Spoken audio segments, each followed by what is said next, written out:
자, 여러분 안녕하십니까? 반갑습니다. 자, 오늘부터는 이제 고급 수학에 대한 내용을 같이 공부해 볼 건데요. 그 중에서 행렬에 대한 내용 같이 보도록 하겠습니다.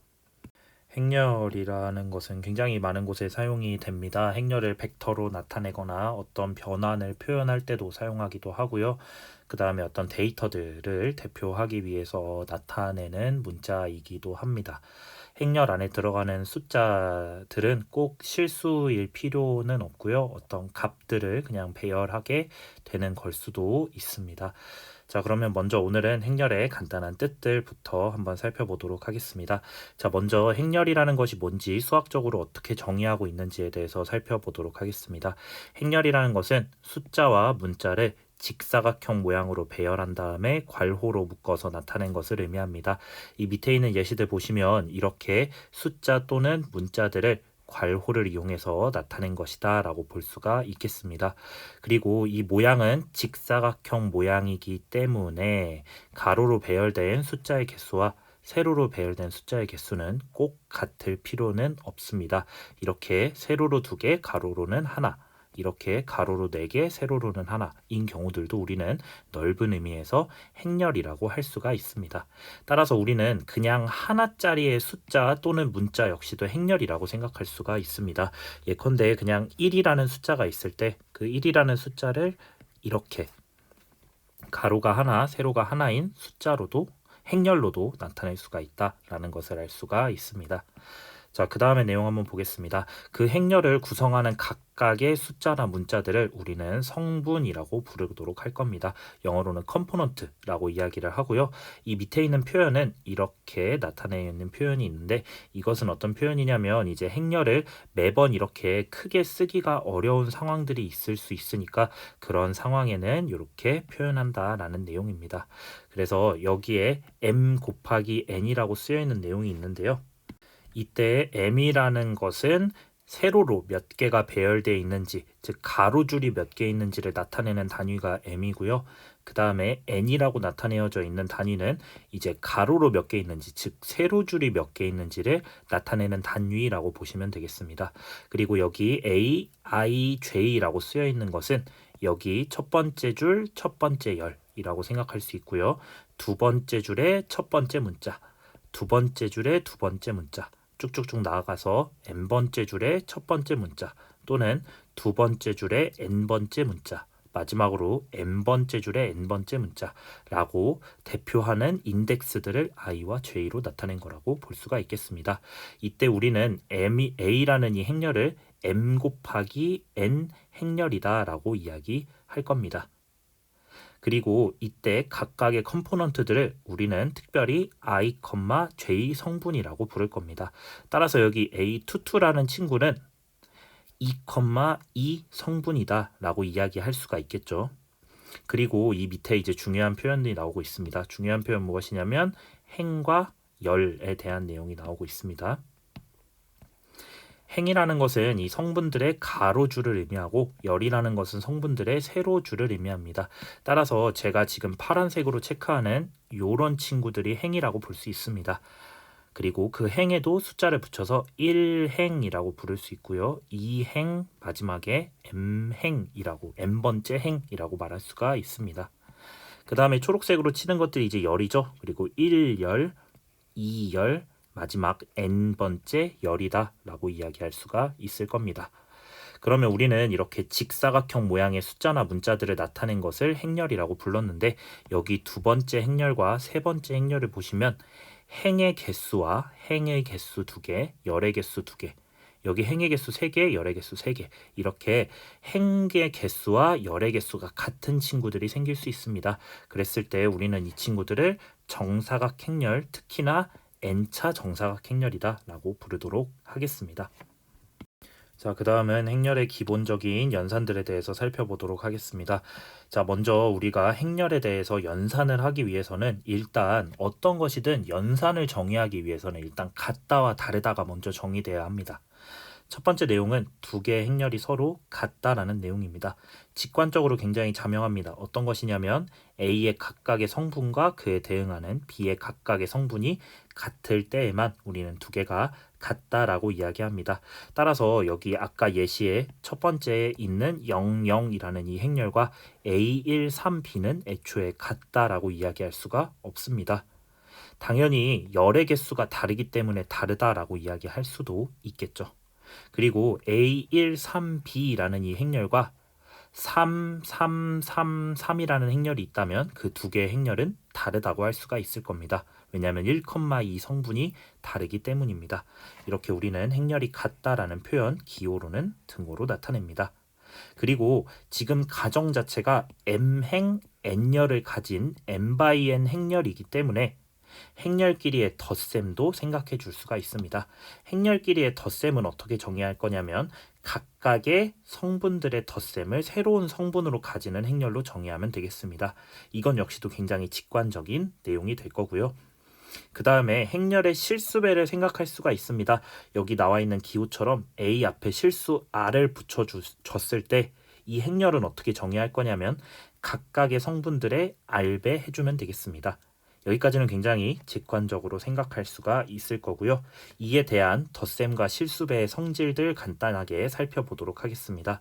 자, 첫 번째 나오고 있는 내용 보도록 합시다. 두 개의 행렬 A와 B와 C가 같은 꼴이다 라는 표현은 뭐냐면 다 행의 개수와 열의 개수가 똑같다라는 의미입니다.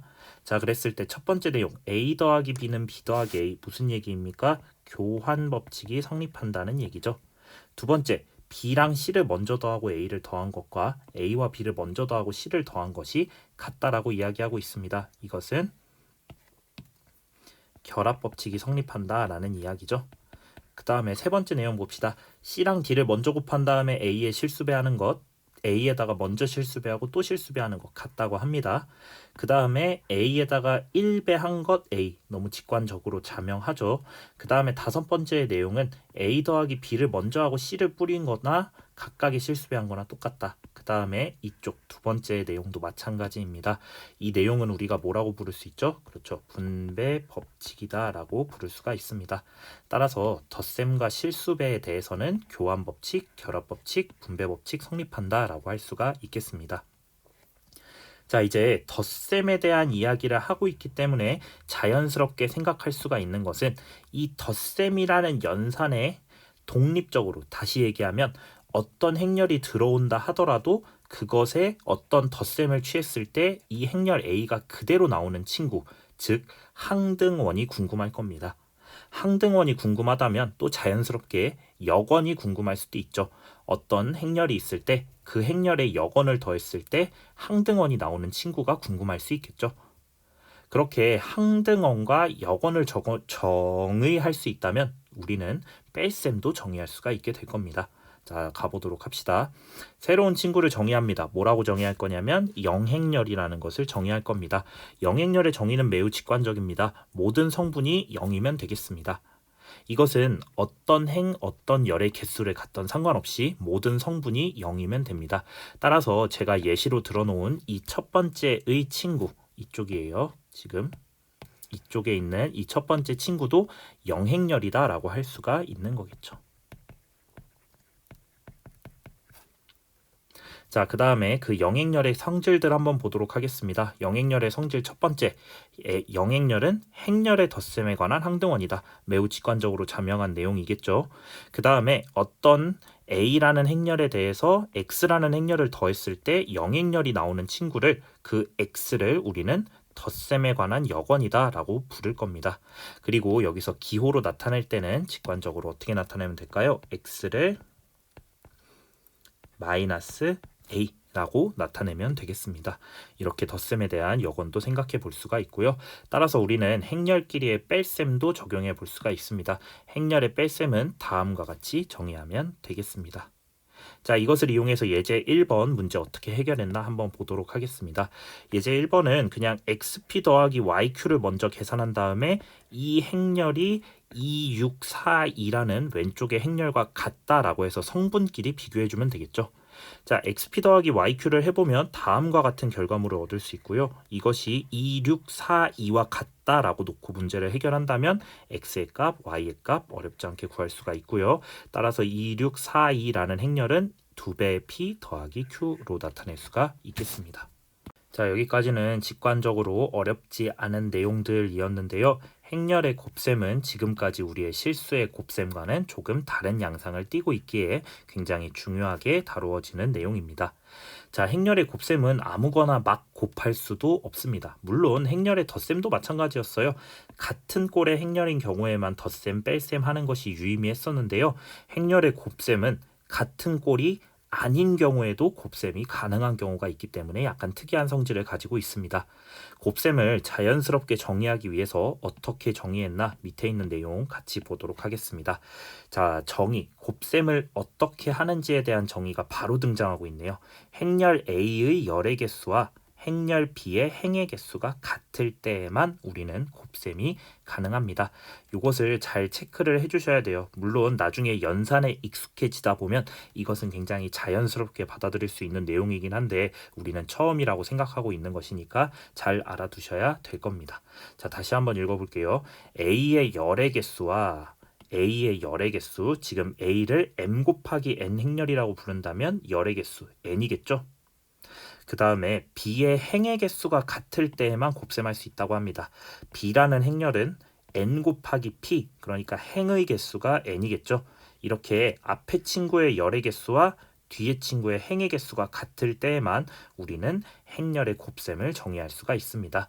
그랬을 때 곱셈은 어떻게 하는지 한번 읽어볼게요. 어떻게 하냐면 A의 i행과 B의 j열에 대응하는 위치에 있는 성분을 차례로 곱하여 더한 것을 새로운 성분으로 하는 행렬을 A와 B의 곱이다 라고 부른다는 겁니다.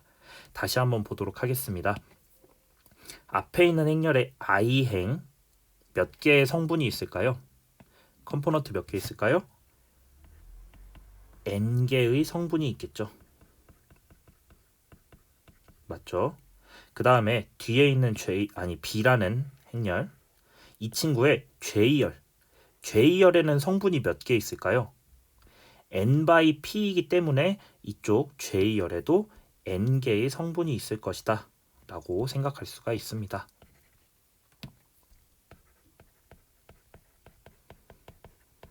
그러면 앞에 있는 열에 있는 n개의 친구들, 행에 있는 n개의 친구들, 뒤에 열에 있는 n개의 친구들을 각각 순서대로 곱하는 겁니다.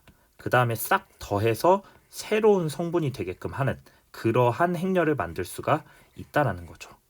그것에 대한 기호 표현은 아래에 있는데 굉장히 수학적으로 복잡하게 있으니까 한번 참고해서 읽어보시면 도움이 될 것 같고요.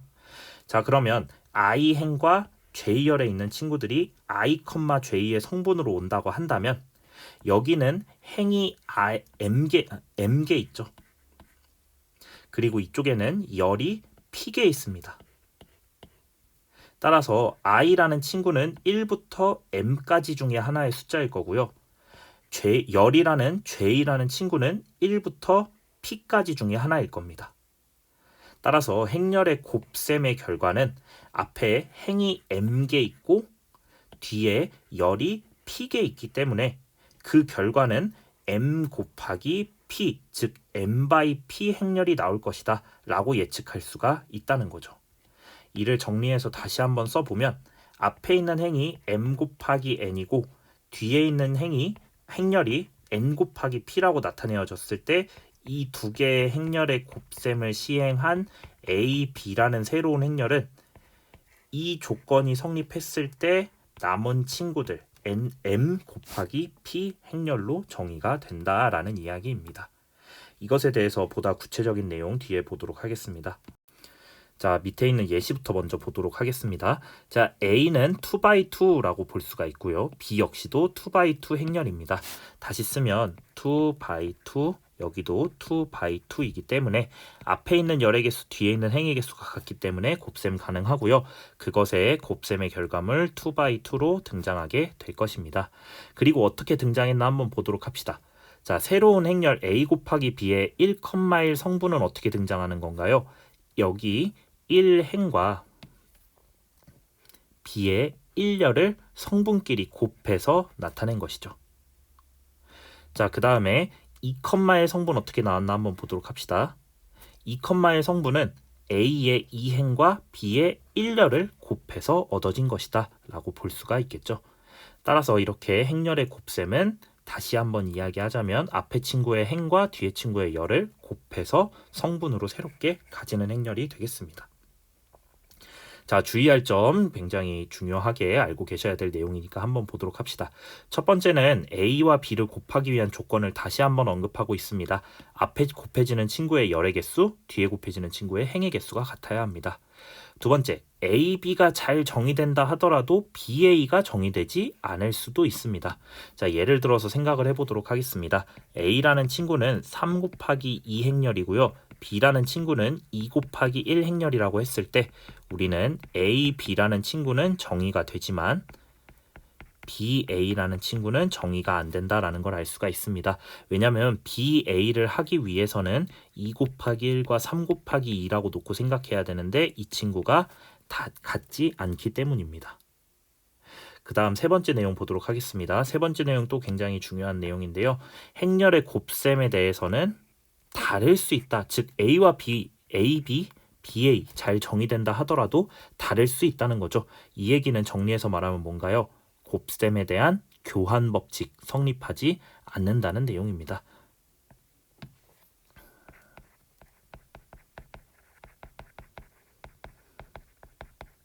웬만해선 교환 법칙 성립하지 않는다라는 것을 알 수가 있겠습니다. 자, 그 밑에 있는 예시들 여러분 한 번쯤은 꼭 해보시길 바래요. 여기 두 번째 예시 한번 보도록 합시다. 이 친구는 2행 3열의 행렬입니다. 그 다음 이 친구는 3행 1열의 행렬입니다. 따라서 곱셈 가능하고요. 결과물은 2행 1열의 행렬이 나올 것입니다. 자, 그 다음 예시도 한번 풀어보신다면 A, B 가능하고 B, A 곱셈 가능합니다. 그랬을 때 A, B의 결과와 BA의 결과가 서로 다르기 때문에 A, B와 BA는 일반적으로 다를 수 있겠습니다. 그 내용 밑에서 한 번 더 강조하고 있습니다. A, B와 BA가 다를 수 있다라는 것. 그렇지만 뭐 2번, 3번, 4번, 5번처럼 결합법칙 같은 것들은 성립합니다. 5번 한번 봅시다. 영행열을 곱하면 당연히 영행열이 나올 것이다 라고 할 수가 있습니다. 자, 그 다음 6번 내용 봅시다. A가 영행열 또는 B가 영행열이면 A와 B를 곱했을 때 영행열이 무조건 나오죠. 그렇지만 A 곱하기 B가 영행열이라고 해서 둘 중에 하나는 영행열이다 라는 것은 거짓인 명제라는 겁니다. 밑에 예를 참고하시면 되겠습니다. A는 1000, B는 0010이라고 주어져 있을 때 A 곱하기 B는 영행열이 나오지만 A도 영행열 아니고 B도 영행열 아닙니다. 행렬의 곱셈은 다음과 같이 굉장히 복잡할 수 있는 계산을 요구하고 여러분들 손에 자주 익을 때까지 자주 예제 2번 등을 이용해서 연습해 보시기를 바라겠습니다. 예제 3번 같이 이거 어떻게 해야 되지 싶은 친구들이 생길 수도 있어요. 그러니까 여러 개가 곱하여져 있는 형태가 있을 수 있거든요. 이런 경우에는 앞에 있는 두 친구 먼저 하시고 그 다음에 뒤에 있는 친구 하셔도 되고요. 또는 뒤에 있는 두 친구 먼저 하시고 앞에 있는 친구 먼저 하셔도 괜찮습니다. 그 성질은 여기 2번에 나와 있기 때문입니다. 행렬의 거듭 제곱 한번 보도록 하겠습니다. A라는 행렬이 정사각 행렬이라고 했습니다. 정사각 행렬이라는 거 다시 한번 이야기를 드리면 행의 개수와 열의 개수가 같은 친구들을 의미합니다. 그랬을 때 우리는 A를 거듭 제곱할 수 있다는 거죠. A를 n번 그냥 곱한 것을 A의 n제곱이라고 나타낸다 라고 했을 때 간단한 지수 법칙들 잘 성립한다 라는 내용이 나오고 있는 겁니다. 그 다음 단위행렬에 대한 내용 보도록 하겠습니다. 단위행렬을 한번 참고해 보시면 단위행렬이라는 것은 여기 이제 표현이 제가 안 나와 있기는 한데요. 이렇게 대각선에 있는 성분들만 1이고 나머지 친구들은 다 0인 친구를 우리는 단위 행렬이다 라고 이야기를 하고요. 기호로는 2라고 나타냅니다. 그래서 여기 델타 IJ라고 나타내기도 하는데요. 델타 IJ를 한번 보도록 합시다. IJ가 같을 때, 즉 1행 1열, 2행 2열, 3행 3열 이런 친구들일 때만 성분의 값이 1이고 다르다면 0이 되는 친구들을 우리는 단위행렬 또는 항등행렬이라고 부르도록 할 겁니다. 이 단위행렬 왜 나왔을까? 그러니까 실수에서는 뭐의 역할을 하는 걸까요? 실수에서 1의 역할을 하는 겁니다.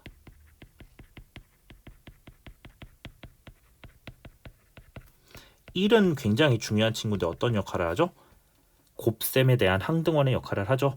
지금까지 우리가 다룬 게 뭐냐면 행렬의 곱셈이었잖아요. 따라서 그 곱셈에 대한 항등원도 있을까에 대한 생각이 바로 요거입니다. 그러면 곱셈에 대한 역원도 있을까요? 이거는 쉬운 문제는 아니거든요. 뒤에 있는 역행렬에서 다루도록 할 겁니다. 자, 단위행렬의 중요한 성질은 아래쪽에 나오고 있습니다. 어떤 내용이냐면 요렇게 곱셈에 대한 진짜 항등원이구나 라는 내용 참고하시면 되겠습니다. 그러면 당연히 곱셈에 대한 항등원이기 때문에 2라는 단위행렬의 거듭제곱 역시도 2로 동일한 결과가 나올 것이다 라는 것을 알 수가 있습니다.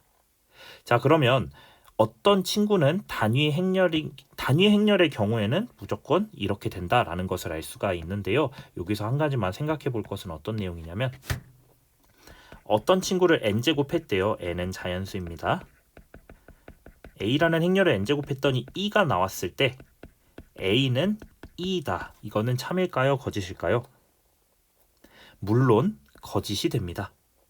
행렬의 곱셈이 이래서 신기한 건데요. 뒤에 있는 예제에서 아마 여러분들 등장하게 될 겁니다. A라는 친구 자체는 단위 행렬이 아니라 하더라도 A를 거듭 제곱했을 때 단위 행렬이 나오는 경우들이 종종 등장합니다. 따라서 이 명제는 거짓입니다. 예제 2번, 3번 직접 풀어서 성분 비교하시는 문제고요. 예제 2번 직접 곱셈하는 문제입니다. 자, 바로 등장하고 있습니다. 예제 4번에 대한 내용입니다. 예제 4번 행렬 보시면 대각성분만 1이고 대각성분이라는 건 이제 i와 j가 같은 거 1행 1열, 2행 2열, 3행 3열 이런 친구들이요. 자, 이 대각성분에도 0이 들어와 있기 때문에 a는 당연히 항등행렬, 단위행렬 아닙니다. 근데 a의 n제곱이 단위행렬이 된다는 거죠. 어떻게 구하냐? 직접 계산해 보는 겁니다. a의 제곱 해보고 a의 세제곱 해봤더니 마일 0, 0 마일이 나왔네요. 이것은 단위행렬의 마이너스 1배 한 거겠네요. 따라서 a의 6제곱은 이렇게 2가 나오게 됩니다. 최소의 자연수는 6이 되겠고요. 이를 이용하면 a의 50제곱 직접 할 필요 없죠. a의 6제곱이 무조건 단위행렬이 되기 때문에 6제곱에 8제곱에 a의 제곱. 따라서 a의 50제곱, a의 제곱과 마찬가지입니다. 3번 내용 한번 보겠습니다. a의 13제곱에다가 xy, u, v라는 행렬을 곱했더니 1, 2, 3, 4가 됐대요. a의 13제곱 정리하고 xy, u, v 곱한 다음에 성분끼리 비교해서 xy, u, v 구하면 되겠구나. 바로 계산할 수가 있을 겁니다. 자, 그 다음에 우리는 아주 자세하게 다루지는 않을 거지만 행렬에서 자주 쓰이는 옛날에 수능 때는 엄청 나왔다 얘들아. 케일리 해밀턴 정리라는 것이 있습니다. 케일리 해밀턴 정리는 일단 2차 정사각 행렬의 한정에서 생각할 겁니다. 2차 정사각 행렬 표현 어색하죠? 뭐예요? 행 2개, 12개인 친구 2차 정사각 행렬이라고 부릅니다. 자, 이 2차 정사각 행렬의 성분들을 A, B, C, D라고 불렀을 때 다음에 식이 성립한다고 합니다. A의 제곱 빼기 A 더하기 B, D의 A 플러스 AD-BC의 단위행렬 하면 무조건 영행렬이 된다고 하네요. 자, 물론 직접 계산을 해보시면 되겠습니다. 조금 번거로울 수는 있는데요. 자, 새끼 문제 2번이 조금 생각해 봐야 될 내용인데 어떤 내용인지 봅시다. 자, 이 행렬식을 만족하는 행렬 A, B, C, D가 존재한다고 합니다. 그랬을 때 A 더하기 D는 무조건 P고 AD-BC는 무조건 Q일 것이다 라고 이야기하고 있는데, 즉 이 식이 성립하면 A의 모양이 정해질 것이다 라는 케일리 해밀턴 정리의 역에 대해서 물어보고 있는 건데요. 이 역까지 성립했으면 사실 필요충분 조건으로서 굉장히 예쁘게 만들어졌을 건데 애석하게도 역은 성립하지 않습니다. 왜 성립하지 않는지 한번 보도록 하겠습니다. 반례를 제시하고 있는데요. P라는 친구가 5, Q라는 친구가 4로 정의를 해두었습니다. 자, A라는 친구를 이렇게 단위 행렬로 두었을 때는 A 더하기 D, 즉 대각성분 1,1, 2,2 합하면 5 당연히 아니고요. AD-BC 대각선끼리의 곱에 뺄셈을 했을 때도 당연히 4는 안 나옵니다. 행렬을 이렇게 단위 행렬로 뒀기 때문입니다. 그렇지만 우리는 a제곱 빼기 5a 더하기 4, 2가 영행렬이 되는 것은 성립하거든요. 따라서 케일리 해밀턴 정리의 역은 성립하지 않는다라는 것을 알 수 있습니다.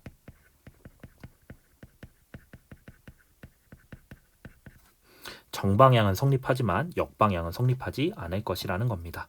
예제 6번도 비슷한 결로 푸시면 되겠습니다. 이렇게 나오면 케일리 해밀턴 정리를 이용해서 P와 Q를 구하면 되겠구나. 그리고 이 1번에 있는 식을 적당히 변형해서 A의 4제곱 구하면 되겠구나 라고 생각하면 되겠네요. 자, 그 다음에 예제 7번 같은 경우는 이제 행렬의 곱셈의 결과물을 가지고 b의 최대값을 구하라는 문제가 나오고 있습니다. 뭐 특별한 조건도 없이 다짜고짜 b의 최대값을 구하라고 했기 때문에 b에 대한 식을 어떻게든 이끌어내야겠죠. 그래서 저희가 문제 푼 과정 한번 쭉 봅시다. 성분들을 비교해서 문자들을 최대한 줄이는 거죠. A, B, C, X, Y까지 있으니까 환장하겠다 이거야. 문자들을 최대한 줄여보니까 B에 대해서 하나의 문자로 나타내는 것이 가능해졌습니다. 그리고 B는 A에 대한 2차식이 됨으로써 다음과 같이 특별한 조건이 없을 때 A가 2분의 3일 때 B가 4분의 1로서 최대구나 라는 것을 알 수가 있습니다. 그때 A의 값이 결정되면 이 성분들의 비교를 통해서 X와 Y의 값도 구할 수가 있겠습니다. 자, 마지막은 이제 행렬식에 대한 내용입니다. 행렬의 곱셈만큼 굉장히 중요한 함의점을 가지고 있는 내용이 바로 이 행렬식입니다. 행렬은 그것의 고유한 특성에 의해서 모든 행렬이 행렬식을 가지는 것은 아니고요. 특정한 친구들만 행렬식을 가집니다. 어떤 친구들만 가지냐면 정사각 행렬인 친구들은 행렬식을 가진다 라고 볼 수가 있고요. 우리 수준에서는 정사각 행렬이 아닌 친구들의 행렬식 구하지 않습니다. 자, 먼저 어떻게 정의하고 있나 보도록 하겠습니다. 자, 2차 정사각 행렬, 즉 2x2인 행렬 이 친구에 대해서 행렬식은 다음과 같이 정의합니다. 어떻게 정의했어요? AD-BC로 정의합니다. 따라서 여기 나와 있는 이 오른쪽 대각선 빼기 왼쪽 대각선 한 결과물이다 라고 볼 수가 있겠죠. 자, 그리고 이것은 기호로 다음과 같이 나타내는데요. 원래 행렬과 약간 차이점이 있죠. 어떤 차이점이 있냐면 이렇게 길쭉하게 소괄호로 나타내는 것이 아닌 길쭉하게 나타내는 것을 우리는 A의 행렬식, 영어로는 디터미넌트다 라고 부릅니다. 선생님, 디터미넌트 어디서 들어봤는데요? 뭔가를 판별해 줄 때 사용하는, 즉 2차 방정식의 근의 성질을 분류할 때 사용하던 판별식도 디터미넌트라고 불렀었습니다. 자, 2차 정사각 행렬의 행렬식 AD-BC인 거 가지고 예제 8번 풀어보시면 되겠습니다. 예제 9번은 조금 어렵습니다. 예제 9번 다시 한번 보도록 할게요. 자, 3차 정사각 행렬에 대해서는 행렬식이 보다 복잡하게 등장을 합니다. 디터미넌트 A는 이렇게 나오고 있는데요. 이거 뭔 얘기냐 이거야. 여러분, 여기 잘못된 오타가 있어서 정정하고 넘어갑니다. 이거 안 본 친구들은 모르겠지. 여기 아니고요. 여기 뺄셈으로 계산해 주시기 바랍니다. 그래서 3개의 항은 덧셈으로 그대로 나가고요. 3개의 항은 뺄셈으로 빠져나갑니다. 여기 또는이란 표현 지워주세요. 자, 이 6개의 친구들 어디서 나온 거냐 이 말이야. 어디서 나온 거냐면요. 이렇게 A11을 곱합니다. 어디에 곱할 거냐면 이 행렬의 행렬식에다가. 그 다음에 A의 1, 2는 뺄셈으로 곱할 겁니다. 마이너스로 곱한다는 얘기죠. 어디에? 요 행렬식에다가. 마지막으로 A의 1, 3는 곱할 겁니다. 어디에? 요 행렬식에다가. 그럼 얘는 직관적으로 어떻게 받아들여야 되냐? 바로 이렇게 받아들이면 되겠습니다. A11을 선택해 주고요. 어떤 친구의 행렬식을 구하는 거냐면 이 친구의 행렬식을 구하는 겁니다. 그 다음에 A의 1, 2를 빼줄 겁니다. 빼줄 거고요. 그 다음에 곱할 거예요. 마이너스를 곱한다는 얘기야. 어디에 곱할 거냐면 이쪽과 이쪽에 만들어지는 행렬에 곱할 겁니다. 이쪽과 이쪽에 만들어지는 행렬이고요. 이렇게. 그 다음에 마지막으로 더해줄 겁니다. A의 1, 3를 곱해서 더해줄 거예요. 뭐의 행렬식을 더해줄 거냐면 여기 이 친구의 행렬식을 더해줄 겁니다. 이 친구의 행렬식. 되셨나요? 이렇게 계산하시면 조금 해볼 수가 있을 겁니다. 자, 이걸 가지고 예제 3번에 예제 9번에 1번만 저랑 같이 한번 보도록 하겠습니다. 자, 1 곱하기 요 친구, 그러니까 1 곱하기 1, 3, 4, 5의 행렬식입니다. 그 다음 빼기 0이죠. 0 곱하기 행렬식 3, 0, 3, 5를 곱할 겁니다. 그 다음에 더해요. 2배 곱하기 2배라는 것은 요 친구를 얘기하는 거고요. 나머지 요 행렬 바로 3, 1, 0, 4의 행렬식을 더할 겁니다. 자, 어떤 성질을 가지고 있나 간단하게만 보도록 하겠습니다. 자, 여기 1을 곱할 때 1,1 성분을 곱할 때는 이 친구와 이 친구가 다 나가리가 되고 남는 친구만 가지고 행렬식 구하면 됩니다. 마찬가지입니다. 0이라는 친구를 물론 마이너스 붙여서 곱할 건데 곱하면 이 친구와 이 친구 그 행 그 열에 속하는 친구들 다 나가리가 되고요. 나머지 30, 3, 5만 가지고 행렬식을 구성하면 되겠습니다. 자, 그래서 1 곱하기 5 빼기 12 마이너스 0 곱하기 15 마이너스 0 플러스 2 곱하기 12 빼기 0 이렇게 계산해 주시면 되겠습니다. 따라서 답은 17이 나온다고 합니다. 자, 이렇게 2차 정사각 행렬과 3차 정사각 행렬의 행렬식 잘 보시기를 바라고요. 요 행렬식의 성질 지금부터 보도록 하겠습니다. 행렬식의 성질 좀 꼼꼼하게 보도록 할게요. 자, 첫 번째, 한 행이 0행렬이면 디터미넌트 A의 값은 무조건 0이 된다라는 것을 알 수가 있다고 합니다. 마찬가지거든요. 사실 한 열이 0행렬이어도 디터미넌트 A의 행렬식의 값은 무조건 0이 됩니다. 그 다음에 두 번째, 두 행이 서로 같으면 디터미넌트 A의 값이 0이 됩니다.